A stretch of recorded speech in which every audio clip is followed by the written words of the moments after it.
happened last night as you witnessed the Lakers storm back from 21 down in the fourth quarter, thanks in large part to 5 threes by LeBron James. But ultimate question, was it more about the Clippers collapsing or LeBron just having a crazy hot hand? Yeah, this to me is no question. It is about LeBron James. All right. This is a transcendent player with a transcendent performance. This is the kind of thing that he's never even done before in his career. And you could see when you're in the building, the confidence that that gave to his teammates. You're watching them. By the way, quick question. Yes. Did he, I don't know how much it was a Clippers, it's supposed to be the Clippers season ticket holders. Did he take the crowd out of the game, or were they ever in the game? I was going to say, Right. I mean, there were the Clippers people who were there, the fans, I will compliment them. They certainly rooted for their team to the end. But that was a Lakers crowd from the start of the game. This was not a LeBron-engineered Lakers crowd. This was a Lakers crowd, and it just underscored in the last ever hallway series game, as we call it. 25 years of it. Clippers need their own building, baby. So I'm glad they're getting one next year. But yeah, no, I mean, look, the confidence you could see on the court with his other teammates was really remarkable. And I'd say there's maybe only 5 teams in the NBA where guys can look down their bench and feel that they have a guy who, no matter what, no matter who the opponent is, no matter what the stakes are, no matter what's going on, he will help them win the game. It's possible, right? Yeah, so that is agree. something that they have. And I asked LeBron after the game what he learned from this test, as he called it. And he said that the other guys on the team learned that, hey, if they're in a playoff situation and they're down 20, they can say, oh, we've done this before. That's fine. And that's not nothing. That's a big deal. Agreed. I will say LeBron, you know, he's a little bit, I've said he's Toby Keithing it this year, right? He's not as good as he once was, but he's as good once as he ever was. And you lost me on that one. Oh, man. We got to get you some country music. I don't know country. Keyshawn doesn't either. No, I'm just following along. But I like it. I like the line. It's a good line. It's a good line. Yeah. And one of the other interesting things he said after the game was, you know, he was asked, hey, how much longer can you do this? Can you do this just every time toward the end of the season when the team's in trouble? Because it wasn't just the offense. It was the defense, too. It was when he started drawing the double teams, making the exact right passes, when the rest of his guys were going 4-on-3. And he didn't say, oh, yeah, no problem. He said, I'll do it for as long as we can. So that was very interesting to me also. Now, on the Clippers side, I will say this. No one should cough up a 21-point lead ever, right? And by the way, Ty Lue said, I can't remember my coaching career losing a 21. I don't care who's on the floor or not. But they were down 2 starters. And Paul George in particular is one of the backbones of that team. He's very much a plus player and not by a little bit. It's not nothing. Right? And also 21 points is not what it used to be. We all know scoring in the NBA. Keyshawn made that point. Skyrocketed up. In fact, just in the last few years, the Clippers themselves have come back from plus 30 deficits twice. And other teams around the league have done it too. So it is an embarrassing loss for the Clippers. It is a missed opportunity considering the rest of their schedule the rest of the way and who they're competing with in the West. But I would say this isn't so much about them collapsing as much as it is about LeBron just being fabulous. Same thing I told you, though, Skip. It's about LeBron. It's not about the collapse. Because even when you talk about a 14-point deficit at halftime, that's nothing. 19 going into the fourth quarter, that's nothing. 21 points a few seconds 21 into. is not nothing in the fourth quarter, but I mean, don't take away from what LeBron did, because it's still a mountain to climb. But think about it. When in transition, you knocking down threes, you getting and ones, you getting 2-point buckets, and they're not scoring on the other end. And even if you hitting threes and they hitting twos, you up by 1. You get a +1 in that situation. But remember, they have Kawhi Leonard and they have Norman Powell, who's a professional scorer. I know, but and they have this guy named James Harden, allegedly. But like Rachel said, and I said earlier to you, the defensive end all of a sudden rose up. It did. Where in the beginning of the game, it wasn't quite like that. Lifeless. But then in the fourth quarter, they started turning the basketball over, playing defense in your face. They did. And they got LeBron. And I told you, I said, as soon as he started doing his deal, I'm like, the rest of the team feel good. They feel, and I wasn't even at the stadium. You could I could see it from TV. I was like, oh, they don't want to disappoint him in this situation. And as far as the fan base go in that stadium, those are Laker fans with Clipper gear on. The moment they get an opportunity to take this stuff off, they got Laker stuff underneath. Do they really? I've never heard that That's before. why they need their own stadium so you could separate the real from the phony. Oh, so you're saying their new stadium will be about half full because those will be real Clipper fans, right? Absolutely. Wow. Absolutely, 100%. Man. They do have season ticket holders. And No, but those season ticket holders are Laker fans that can't afford Laker tickets. So wait, Clippers tickets are cheaper than Lakers tickets? I don't know that they are. It's not even close. It's different. I just bought my son floor seats for the Clipper game. Oh, floor seats for No, sure. I mean, well, not hardwood floor, but down low. Okay. Yeah. A fraction of the cost. Okay. A fraction of the cost. I got it. So here's what struck me. In Ty Lue's first 11 games as the Clippers coach against the Lakers, they won all 11 games. They owned the Lakers. These stepchildren who live down in the basement owned the big team upstairs, right? And then all of a sudden this year, something changed because now 3 out of 4 times LeBron and company have won these games. And it felt like last night that LeBron just finally said early in the fourth quarter, no, this is actually my house. It's not your house. You guys are leaving. This is your last night against us here. And watch this. And once he did that, I did think the Clippers buckled under the onslaught that was LeBron James for about the first 8 minutes of the fourth quarter. I thought they started to buckle and gag just a little bit. James did have back-to-back turnovers. We looked at the first one, and it didn't look like it should have been credited to him. The second one was just he kind of just lost it as he tried to inbound the ball and just threw it to the Lakers bench because he's running out of time. It wasn't characteristic of a Ty Lue coach team, but the pressure that got applied to them by those 5 3-pointers, because there's nothing in sports to me like the impact, the magnitude of 3-point shots. And especially when LeBron is shooting. Yeah, I agree. I agree. You know, LeBron hits, Rui hits the 106 goes to 109. Yes. And then I think James comes back down the court and scores, but then all of a sudden D'Lo hits one. I think Rui in between went up and under. Yeah, so in between he went up and under. Okay, and then D'Lo hit one that you thought was the dagger, and all of a sudden they're up 6 points with 1:12 left. But the reason you can't say the Clippers completely collapsed is because they didn't quit. No. They actually had a last-second Well, they're not going to quit. They got shooters. They're not going to be able to Well, I mean, quit. but you could just fold up and say it's just not our But you night. said 11 straight.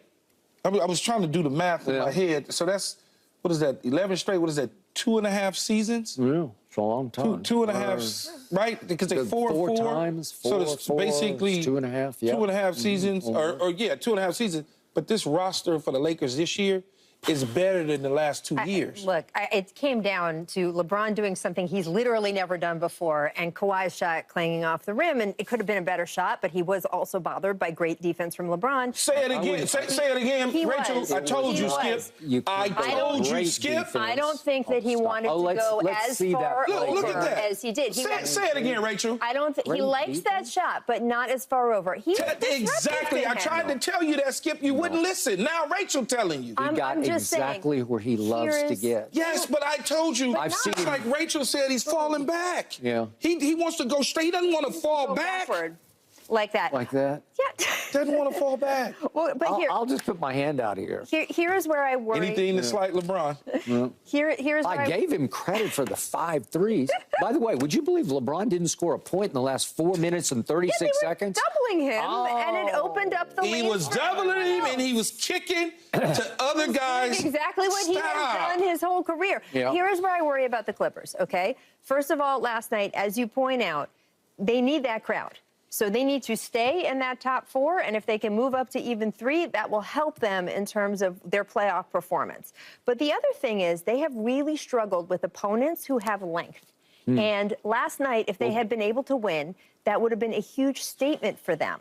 But this is a conference with the Lakers are big. The Wolves are big. Denver has Jokic, and they have just not been able to solve him at all. They are running out of time. And just in the first quarter last night, they gave up 22 points in the paint to the Lakers. That just can't continue. Okay, but they didn't have Zubac, so he is their rim protector. I know he's not great. He used to be your guy, right? We got rid of him. You gave him away. No, that was like a accident. Get out.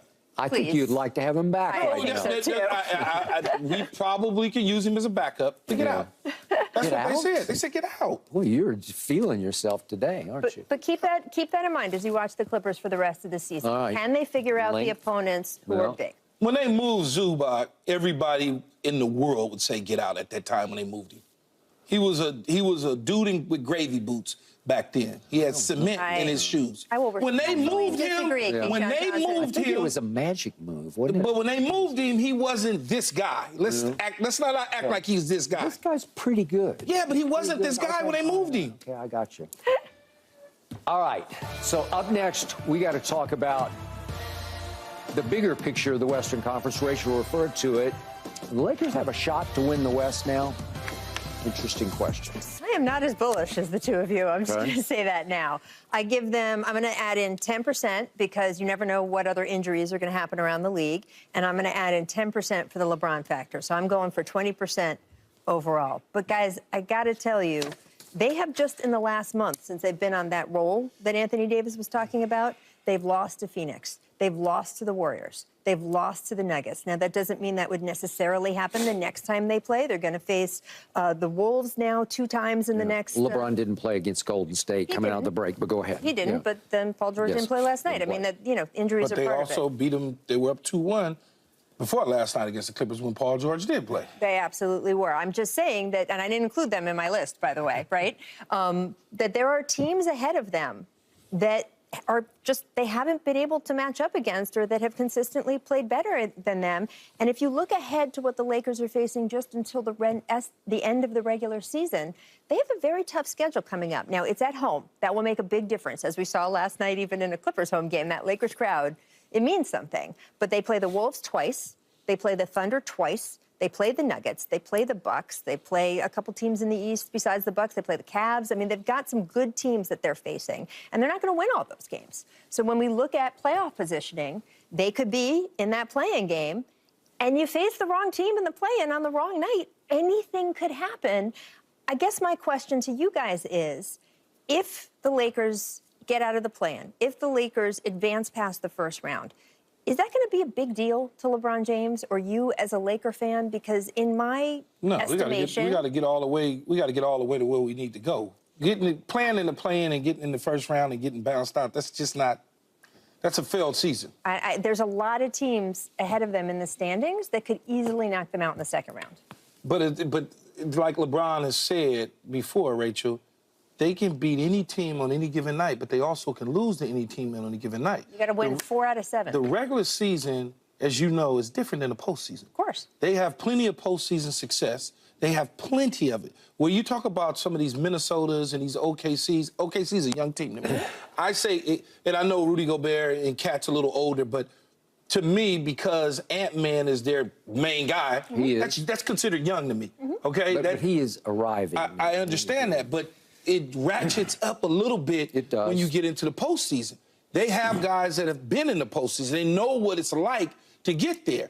So I don't think LeBron James looks at Minnesota and goes, well, Rudy Gobert and them can beat us. I don't think he look at it that way. He might not, but they can because they've done it twice already this season. They can. And I know playoff basketball is different. It's so different. I completely agree with you, but on that team, and again, I'm not saying that the Wolves are more vulnerable to them than, say, the Nuggets are, but they do have the Defensive Player of the Year that he's going to be named. They do have a transcendent talent in Ant, who is younger. They do have a younger team, as you point out, who's going to have more energy. And that LeBron quote I mentioned in the last segment where he said last night, he said, I'll do it for as long as I can. You guys talked earlier in the show about those fourth quarters against the Nuggets in the Western Conference Finals.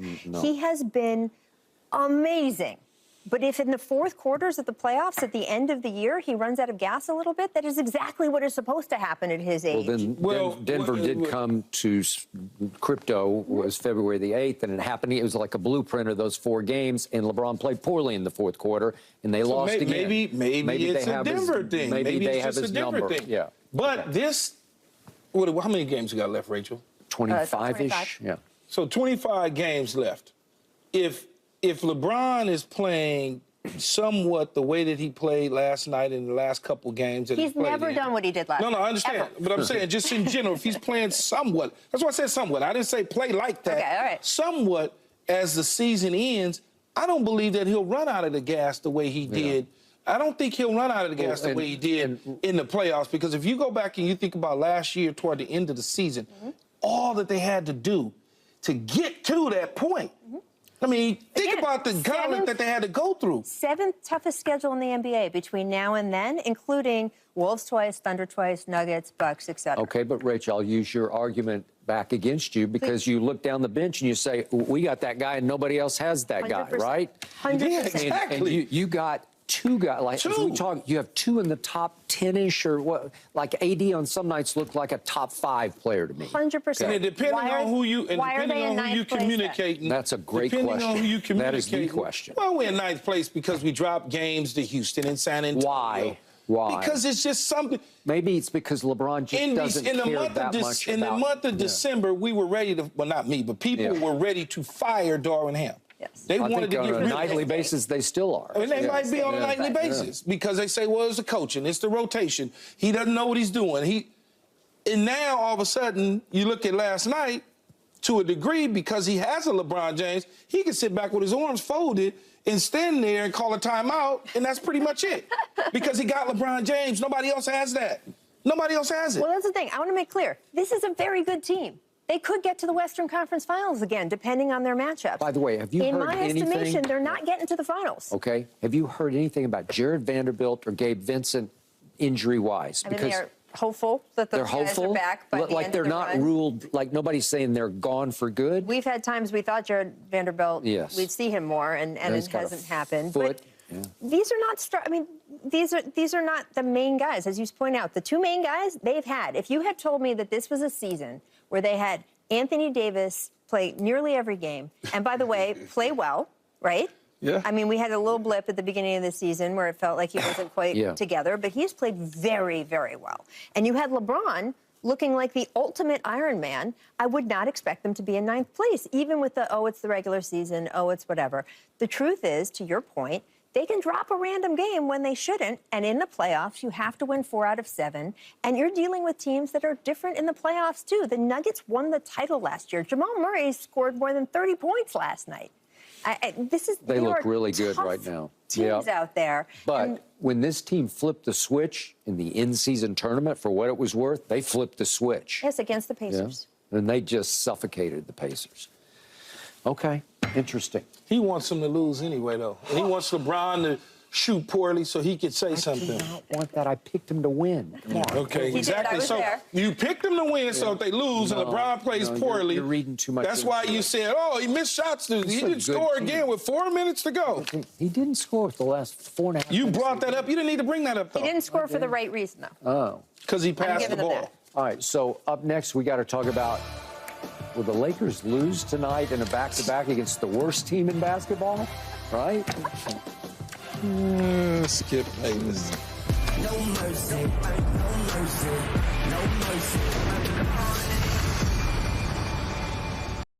Thanks for watching, Undisputed fans. Do you want more highlights from the show? Make sure to click that subscribe button for all the exclusive content from Undisputed.